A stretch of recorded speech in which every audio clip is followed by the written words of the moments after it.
I told you I had a job interview, so Yes. How did it go? I think it went really well. I hope. At the end of the interview, he was like, well, I want to bring up one more thing because I saw it on your LinkedIn, and I was like, fuck, what's on my LinkedIn? No.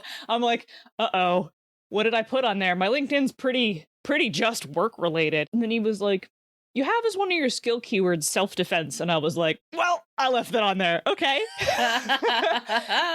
He was like, if you don't mind telling me, what martial arts styles have you studied? And I was like, you just want to geek out at me about martial arts. So we geeked out about martial arts for like 5 minutes at the end of the interview. That's awesome. Yeah, he like, David was like, oh, he just wants you to beat him up. And I was like, no, he's a nerd who wanted to talk to me about his favorite weapon forms. He just wants you to beat him up.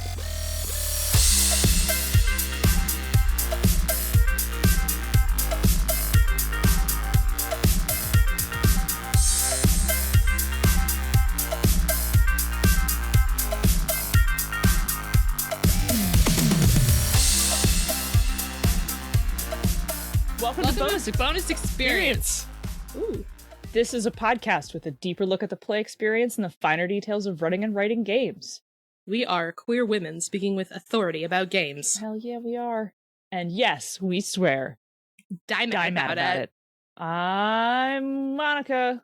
I do a lot of stuff professionally. I do a lot of stuff professionally, but you might check out your LinkedIn for more on what you do and your self-defense techniques. My self-defense tag on my LinkedIn may have just gotten me a job, but you might also know me as the Exalted Essence mechanical developer. I'm Ray. I also do just a lot of things. I got my hands in a lot of pies. Mostly I work on setting and adventure design. Here I am. Here you are. Both I and Megan talked about how great you were on the dev list. Oh, thank you. I would love to expand that into more fiction. Right now, I mean, it's great to be able to say, like, yeah, I do setting and adventure design, because I love doing that. But, you know, my heart lies in fiction, and I've only done, like, one bit of fiction, like, forever ago. Let me do fiction. All right. So what, like last week, you discovered who Ron Edwards is? Oh, God. Yeah, last week. Yeah, I think it was just last week. Yeah, so here we are. Yeah, I was so blessed to never have known this man. I'm kind of surprised that you didn't, but welcome. So we're going to talk about what the fuck is a traditional game anyway. What does that have to do with the fact that I just learned who that guy is, though? Because his whole thing that made you so mad was about how they're terrible. How traditional games are terrible. Pretty much. That's right. Well, I mean, that's putting it in that's a very charitable reading of Mr. Edwards' work. It is. He had a lot more to say than just, hey, I don't like these games. Right. I would rather not focus on him at all, but you reading that terrible thing is the inciting incident that got us here. Yes. Because it sparked a really great discussion on our Discord about what is a traditional game anyway, and then we were like, well, should we do an episode about it? And everyone was like, yeah, of course. All right, well, here we are. Here we are. So do traditional games deserve all the derision heaped upon them? But I do sort of see poo-pooingness from other people on like the RPG Twitters and other discourse, and even sort of a lingering thing from when I used to hang out. A long time ago, a glacial age, when Google Plus still existed, I still saw sort of people being like, a traditional game. So let's talk about it. Let's talk about what this means. Yeah, okay. I'm for it. Okay. Monica. Yes. What the fuck is a traditional game? Oh, God. How do you even break that down? All right. Well, I'm going to say traditional games basically have the following essential components. And please note that these are really broad categories. My favorite kind. Yeah. So 1, all traditional games have remaining strands of wargame DNA. 2, all traditional games to some degree assume gameplay lasts for an extended period of time. 3, traditional games place a focus on goal-driven growth. 4, traditional games core systems usually cover more than one topic in notable detail. And this is like the really long one. And then I have a last one at the end, which we'll talk about a little bit more too, which is like the least important one. So I tacked that one on at the end. But there is also a fifth point, which will be a surprise for the end of the episode. Okay. So I'm going to drag Ray along with me on this journey of definitional exploration. I'm ready. I'm strapped in. Let's do this. All right. So first of all, what do you mean by they all have remaining strands of board game DNA? What's okay. board game DNA? All right. So we all know from a previous episode that most role-playing games descended from war games the way pugs descended from gray wolves. So which does make it sound sort of like a qualitative description, but it's not. Just like this one very different thing became this other adorable new thing. So like if you have never played a war game, like it is a competitive thing. Two people are playing armies or units or a group of heroes or whatever, but you have a whole bunch of units on the table and you are usually competing over objectives. In more modern design or in historical design, you are actually using strategies and trying to recreate famous historical battles. And you basically are like, this is the French and Indian War AU, where the Indians win. Oh shit, okay. Sorry, I should have said natives. I was referring to like the title of the thing. No, I got you. Yeah. Right. Anyway, so like they often involve things like, depending on the type of game, they involve things for like formations and whatnot, or some are more focused on like accomplishing certain objectives. But it is one person versus the other person using some degree of like complex decision making to win. I enjoy them. Yeah, there's nothing wrong with a board game. Yeah, no. It's just a completely different kind of game. Right. So if your role-playing game has rules for cover, considers how far your character can move, maybe concerns itself with making attacks from a certain position. Does it care about the difference between running, flying, and swimming? Does it assume that violence will break out at any point, maybe even necessitate such a thing? Does it have different rules for vehicles and people? What about fighting big groups of people? And how much importance does it place on randomization? And does it sort of put a little bit of competitiveness between the enemies and the players? If you answered yes to most of these questions, you might have a traditional game. Talk to your doctor. See if narrative gaming is right for you. So let's... You were humming as I was saying all these things.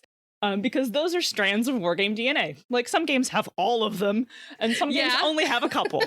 So let's talk about some good examples of games that are pretty obviously traditional, and some games that actually have some of these elements that might surprise you. As in a good game, or here's a solid example? Here's a solid example. Because obviously D&D. Oh, obviously D&D, duh. Obviously. No points. You had me at, does it care about the difference between running, flying, and swimming? Right. Fuck. I mean, like, D&D is, of course, the core example of the role-playing game that perhaps retains a ton of its wargame DNA, because that's where the direct line of a descendancy is right there. Yeah, man. Like, it's been pretty recently that they even suggested, oh, you might not use minis while playing this game. Right. Right? Like, 4th edition was like, you need minis on a battle map. Yeah. And I don't think that's a qualitatively bad choice. No, I'm just saying that when you say war game, my first instinct is, oh, something that uses minis and like a battle map of some kind. Yeah. Like, that's a war game to me. Everyone who ever said to me that 4th edition is a board game or an MMO can eat my entire ass, it's not. It's a war game. It's a lot of war game. It's more like a war game than anything else. Please go fuck yourselves. So please, I'm begging you. So actually, I was reading through Blue Rose, and I was like, wow, this is a traditional game. Oh, really? Yeah, really. Like, Blue Rose has weapon tables, my love. Like, just like, I opened a chart and it was like, oh, here's the equipment table. Like, I believe it has rules for cover. It, like, gives a shit about called it's and stuff. Like, it's got a real crunchy. It's real fucking crunchy. I was alarmed. Oh, boy. I still want to play it. Don't get me wrong. I feel like the next step in that reaction chain would be my reaction to opening Shadowrun for the first time. Oh, God, the previous edition. Whatever edition it is now, I haven't given it a shot, which maybe isn't I fair. hear the current one's terrible, so... Oh God, the last edition was like I opened it up and it was just like charts referencing charts, and it's infamously the only like game book that I've returned to the store because I was like, this is not for me. This is not my game. So my favorite unpopular opinion is that like actually PBTA games are kind of traditional games. Sorry.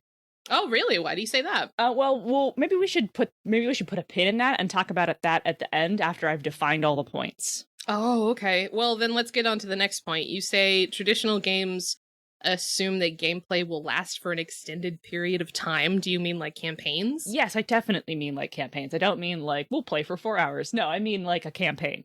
Oh, and by the way, the term campaign comes from war games. So... Oh, well, yeah, no shit. Yeah, okay, war campaign. Yeah, right, that's the sound of me just now putting that together. Yeah. No, like a campaign where you would like play through your historical war game simulation and you would like play through the Battle of Waterloo for the next 2 weeks, you know? Right. Like the war campaign. The war campaign, that's where that comes from. So do you ever feel like you just don't have the energy for a role-playing game campaign? You can't all the fucking time. Like you can't keep up running a game for more than 3 sessions, then you probably have only ever encountered traditional games, which still having a genetic bond with war games assumes some degree of campaign play. Imagine that. But for a counter example, consider games like Lasers and Feelings or Starcrossed, both wonderful games, which are meant to be played in a single session, convey a very particular experience, and then be over. And so I would not consider that traditional at all. Okay. All right. So let's contrast that to Exalted 3rd Edition, or literally any version of Dungeons and Dragons, or even, which are 2 games designed literally to be played for decades, or even Blades in the Dark, which is meant to be played over and over and over again. That's like, true. You are meant to play that for an extended period of time. A one-shot of Blades is sort of unsatisfying. A one-shot of Blades, you have to kind of curate your character creation and crew creation. Because there's a lot of options that are, between jobs, do this. But when you have downtime, do that. Right. And Blades and clocks and stuff, Blades assumes campaign play. This sort of campaign play design is very traditional, which is not a value judgment, again. It just is what it is. And I had never considered extended period of time to be a traditional game thing. But it makes sense. The whole war campaign versus game campaign. Yeah, that makes sense. Thanks. Do we want to do our mid-episode break real quick before we jump into the back half of the episode? Yeah, okay.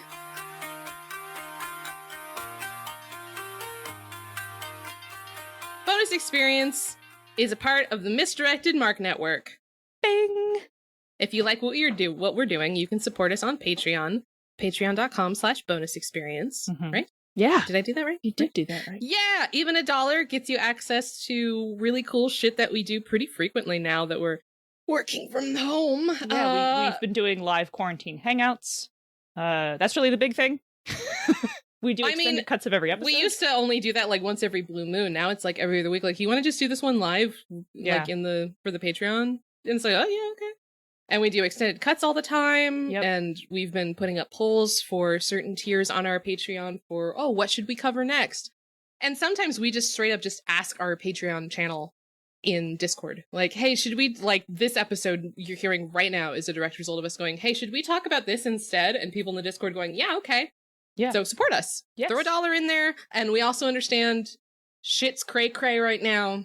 It is. So if you can't donate, also, it's not like we're going to find you and hunt you down. We're just glad that you're listening. Yeah. And if you are facing that point where you're like, I don't have $1, which I don't have $1, leave us a review. Yeah. Reviews are a great way to boost our visibility on places like iTunes and Spotify. And it gets us more listeners who potentially do have $1. So in a roundabout way, you're kind of giving us $1 by doing that. Yeah, perfect. Right? Makes sense. Totally. Right? My stuff from Nerdy Cappy arrived. I'm very excited. Did you get a cool mask? I did get a cool mask. How did you know? Because I got a cool mask from Nerdy Cappy too. I got the floral print in Bi Pride colors. Nice. It's my going out mask. I'm accepting that it'll be a real long time before I feel comfortable not wearing a mask. So now I have my I gotta go to the store real quick mask. And I have my I'm going to go out somewhere nice mask. My dress up mask. I also got an unofficial Team Scion mug. It's beautiful. Now I'm part of Team Scion.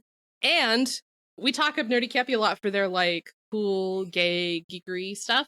I was also able to get in contact with Spider, who basically runs Nerdy Kepi and like designs all their new shit and stuff. And I asked him, like, can I commission you to make a new thing? And now, because of that, there are donut prints on Nerdy Kepi. You can get Pride donuts. You can get stickers. You can get shoes. I think now, he said something about they're going to have bowling shirts. Yes. Nerdy Kepi's awesome. Please go to Nerdy Kepi. NERDYKEPPIE.com. And plus, if you use code BXPcast at checkout, you get 10% off everything, and that code never expires. Never expires. It is always good. You should also, if you like us and how much we talk about Exalted, listen to our collab show with Mage the Podcast, hi Terry, and The Story Told, hi Chaz, called The Systematic Understanding of Everything, which is explaining all of Exalted step by step in a charming 101 way. Yeah. That is, I believe it is exaltcast.com. And honestly, it kind of like, it gives me like warm, like Freedom Stone nostalgia feelings. Oh yeah? That was a passion project that was born out of trying to get my friends up to speed on Exalted. Oh yeah? Much in the same way that Systematic Understanding of Everything is doing. So I like it. The systematic plan is to get like all the big topics out of the way and then have like a bunch of people on for a bunch of like guest episodes and then have it be like this like, I don't know, 20 episode short run and then be done. So it's a prestige podcast. It's a prestige podcast. Which got started because Terry was like, Monica and Chaz, do you want to do a 101 Exalted podcast to teach me how to be good at Exalted? And we were both like, do you want to produce it? And he was like, yeah. And we were like, all right, cool. So Terry's pretty cool. You should be in on Mage the Podcast. Not only because it's Terry's podcast and Terry's a cool guy, and also it's about Mage the Awakening, which is what's it's about Mage the Ascension. Mage the Ascension. I'm sorry. I don't know shit about Mage. I don't know shit about Mage, which is impressive because Terry still had me on Mage the Podcast. Listen out for a future episode with me, Ray, talking about world building as it pertains to a game property that I don't know a whole lot about. So it was still, I had a blast. Terry's a really good guy. We had a lot of fun talking about world building. And yeah. But for a show that's actually like on our network. Yeah. You should also listen to Gnomecast. Several gnomes from Gnome Stew get together to talk about gaming topics and themselves in an effort to entertain you and avoid being thrown in the stew. What's Gnome Stew like? Is it kind of gamey? Yeah, it's like it's like Pandas and BXP if it were more about like general stuff and less about like the two hosts talking about one topic in weird excruciating detail. I knew that you were gonna take it the literal way when I was asking what would it be like to have a stew with gnomes in it. Oh, you meant like literally the stew, like not about the show. I'm sorry, anyway. It's 12:40 and we have three more topics. Charming. Oh, okay. And now back to our show. Monica. Yes. What does it mean to have a focus on goal-driven growth? So this is a very roundabout way of saying leveling up, but like don't take that literally.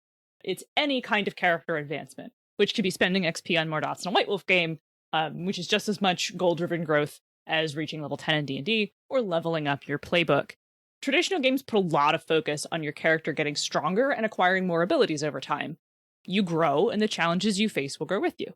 Everything you do in the game is to gain experience, or whatever the fuck the game calls it. That allows you to do... Advancement points! Advancement, yeah. That allows you to do more things more better. Like, that's... You surely are familiar with this phenomenon. I want to do more things more better. How does I get more stronger? Sorry. Here's a good example. Apocalypse World and Blaze of the Dark still do this. Yeah, they still have, there's an it's not a bad thing. In fact, I kind of like being having these things to work towards. Like, oh, I want to unlock that move on my playbook. Yeah, yeah. Or like, oh, I can't wait to buy that charm. I'm so excited to get it. Like that, I want to level up and get this new feat or whatever. Like that's cool. That's fun. By the same token, non-traditional games usually tend to convey a very particular experience, and the growth or change that you might go through is transformative or experienced. It's not necessarily codified into bigger numbers on your sheet. Oh, okay. Let's use Senda's Turning Point as an example, a counterexample rather, which is literally a game about making a hard decision. So, like, your character or whatever you're playing in that game has to make a hard decision and is going to grow or change because of it. Like, that's the point of the game. And so when you make your turning point and you make your hard choice, and whatever that does to impact you emotionally is not a level up, but it is growth. Does that make sense? Yeah. That kind of, I'm trying to think of it as, because I'm thinking now of like video games. Right. Because most of the video games I play have some sort of a goal-driven growth. Like, right. Oh, you unlocked this new skill, or you have this new ability, or you have this loot now. And trying to think of games that don't have that. And I'm coming up on like Animal Crossing. Mist. Like weird, like Animal Crossing is actually very good. Yeah, instead of it being like, you got this new ability, you just learn new things. Yeah. You learn new ways to interact with your environment. That like puzzle games like Myst or like The Witness, where you don't get skill points. You personally, the player, learn how to navigate that environment or how to interact with it in a Phoenix Wright way. Phoenix Wright. Yeah, a lot of visual novels probably have the same, like you just learn personally, you learn information on how to interact with it, as opposed to it being something mechanical. Yeah. Yeah, okay. Okay, so you also said, what did you say? That core systems cover more than one topic? Yeah, this is a sort of a bad way to write this, and I should have redone it, but whatever. Do you mean like they aren't laser focused on a single experience? Yes. Or story theme? Is exactly what I mean. So like an umbrella game. Yeah. Okay, so this is like that is a really, really wide umbrella, but y'all never notice how a lot of games want to have the investigation system, the social system, the combat system, the crafting system, the mass combat system, the naval combat system, and so on and so forth. Yeah. Focusing on all these things as being entirely different or needing their own robust subsystems is a hallmark of traditional design. Please spend a moment imagining what Bluebeard's Bride might be like if it had a crafting subsystem. So many games just don't need a crafting system. No, they don't. And then the ones that don't have one, people are like, where's the crafting system? Like D&D doesn't have a crafting system, but everyone wants to know, well, how do I make a magic sword? You fucking don't. This doesn't, of all the systems D&D has, you really want to add crafting? So this is a really big umbrella, and like, yeah, actually it's one of the cases where D&D doesn't really do this. It's just a combat system. Yeah, and then a skill resolution system, and that's it. Yeah. Oh, yeah. Spellcasting, that's its other weird little subsystem. Oh, I hate it's terrible. It's terrible, but it's still there. It's true. It's still there. Right. And so, like, it's basically just those three. So I wrote that, and I was like, oh, my White Wolf is showing. My Onyx Path is showing. But, like, Onyx Path and White Wolf games are not the only type of traditional games that are like, here's 4 different subsystems in the same book that are going to cover everything you might possibly want to do in a game. And actually, Fate, which is still a traditional game, basically says all these things are resolved the same. Yeah, Fate can have subsystems. And the Fate Toolkit explains how to make these subsystems if you desire to have them in your game. Like, there's a lot of examples on how to build a magic system into your Fate game. But out of the box, Fate doesn't have any of that. Fate assumes that you're going to use the exact same system in every single conflict and encounter. Right. Which is honestly, like, I respect that. So, to counterpoint my own example, D&D and Fate, both of which are all like, it's basically just this one system, use it for whatever. Even though D&D is like, it's a combat system, stop trying to cram other things into it. And Fate is like, actually, it's a really good general system, do with it as you will. So you have these two things that both are like, same system for everything, shrug, PBTA, same. Yeah. All of these things also assume that characters will do all these other things. Like, Fate still assumes that there will be, like, social encounters that will need to be overcome, or perhaps an investigation scene where you might have to hunt down who the murderer is, and that you're also going to perhaps get into a fight. And so, like, the assumption that characters will do sort of everything on this broad scale, I think is pretty traditional, as opposed to, hey, I'll just go back to Bluebeard's Bride because I just made a joke about that, which is literally about playing this one very particular experience. Well, I don't know. I would push back against Fate assuming anything about your game. I think the only assumption Fate makes is that you have a game. Right. But by virtue like, of you don't even have to have, like, characters, really. Yes, you do. How else? What are you going to do with Fate without characters? Well, I mean, in the sense of, okay, let me walk that back. Fate doesn't assume that you will have individual sentient people as fair. Your character. True. You could play a really weird high concept Fate game.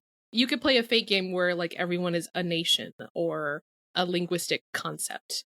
Like, Fate makes really no assumptions beyond the fact that, like, you have a game, and I mean, I think that's it. Like, right. So, someone I did the designer AMA, and someone on Twitter was like, "Oh, you called D&D fighting and math. What other games would you break down by those principles?" And then listed Fate as one of the examples. And I called Fate a masterclass in general system design. Yeah, because it fucking is. Yeah. Yep. As you just pointed out, you could totally use Fate to play a game where everyone is the concept of a nation, or just a concept. Yeah, but that's because it's I'm like just expanding my own brain over here now, thinking about it.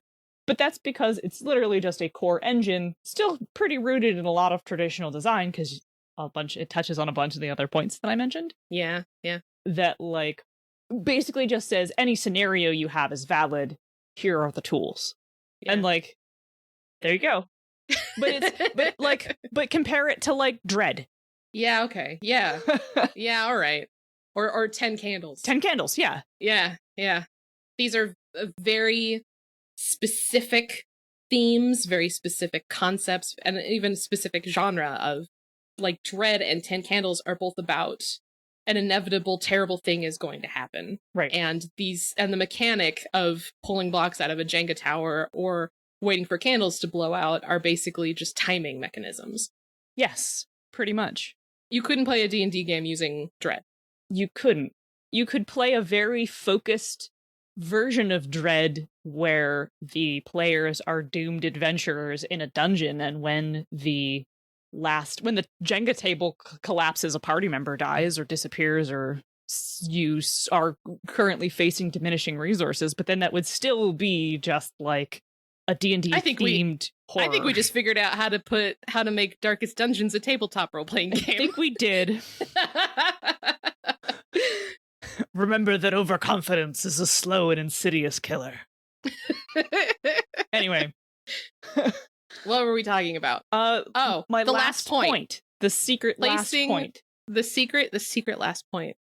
Placing an importance on randomization. Yeah. This is also kind of like the least important point, because randomization is present in lots of games. And what do I mean by randomization? I mean a die roll, a card flip, rock, paper, scissors, anything that changes the outcome from being agreed upon to being random.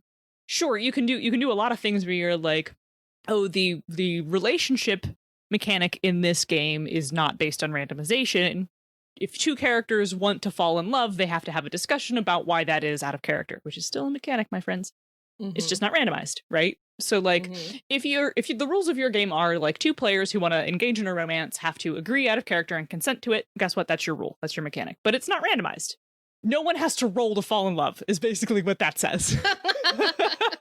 Right. Right. And the uncertainty of randomization is really fucking fun. It creates uncertainty, and that's enjoyable to engage with. Consider how many people like, and unfortunately get hooked on, gambling. Yeah. Yeah. Okay. So just because a game has an element of randomization doesn't necessarily qualify it as a traditional game. I played in the playtest for Galileo Games' Art of Power, which I don't think is out yet. I'm not sure. But that, like, was very much purely a game about collaborative narration.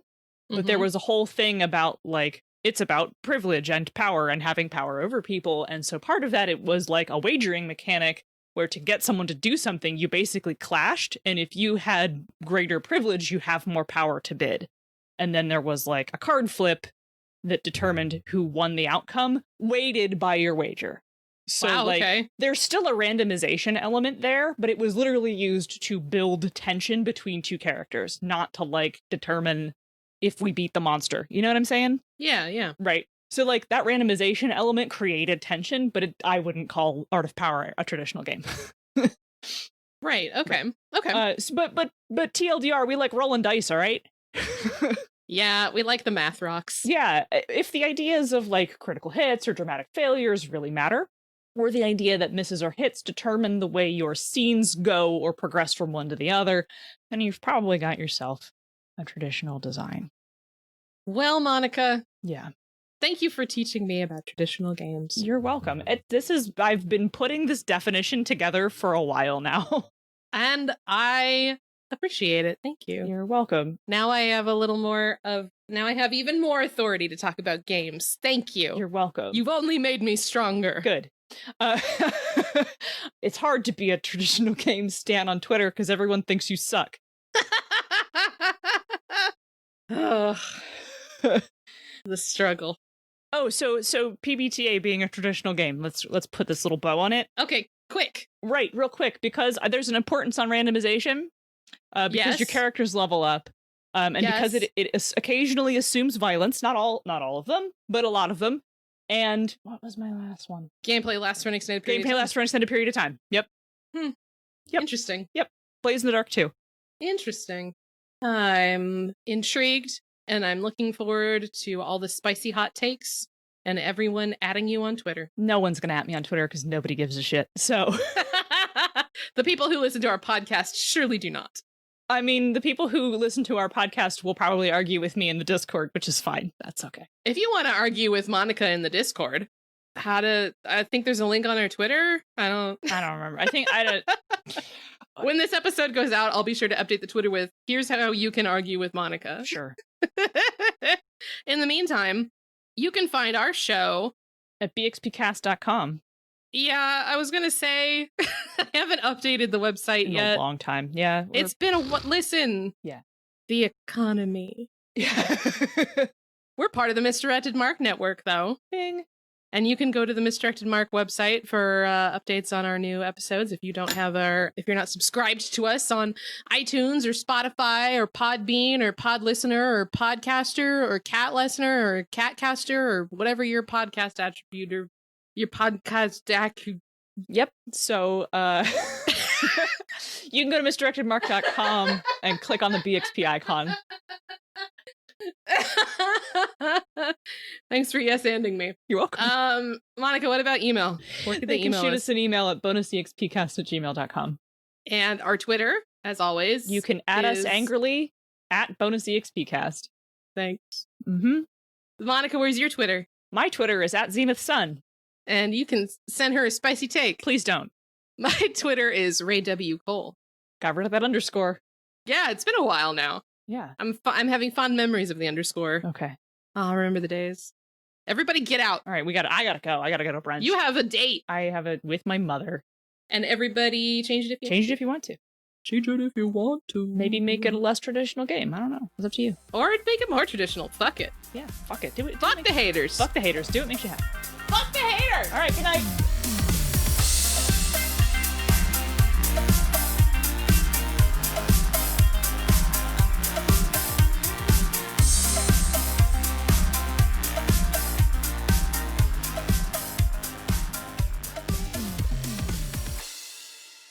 Do I have to do this? Ugh, fine.